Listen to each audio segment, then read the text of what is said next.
Your comment reminded me of a session that we had the other day. So I run group therapies for adult survivors of childhood abuse related to narcissistic family systems.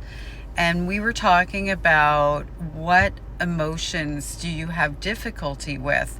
What emotions do you see as negative? How do they impact your life? That sort of thing. And there were two emotions that came up consistently with everybody in the group. And I have three different ones because I break them down by age.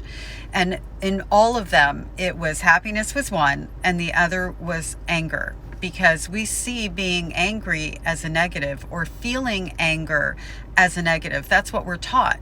We're taught that if we use our voice to, say, I didn't like that you did that to me, or create a boundary in a moment of hurt, which is anger, right? When we're angry, it's because there was something that happened that hurt us.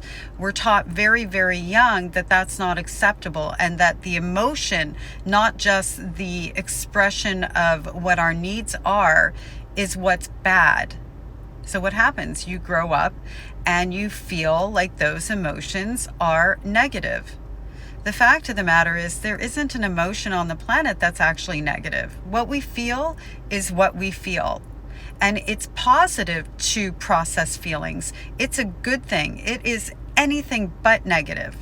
The only part that can become negative is if we behave poorly. So for example, if we're disrespectful in a moment of anger, that kind of thing.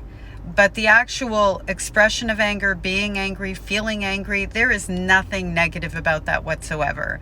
And then with regard to feeling happy as a scary emotion, that's what most of my clients have said. Like, it's scary, it feels uncomfortable. In our moments of contentment, peace, where we were starting to feel like, oh, life might be okay, immediately following those moments would be an elevated incident of abuse, because narcissistic parents, narcissistic abusers, they actually will create that moment where you feel okay and give you that false sense of security so that they can go in deeper. It's how they keep us under control. It's something that they get pleasure from. It's got nothing to do with us, but it's being done to us. And no, it doesn't make sense, because it doesn't make sense to want to hurt another human being, let alone your child. That is a pattern of behavior that we see with narcissists, that they will go in, they will create the happy, and then they will take the happy away 10 times harder.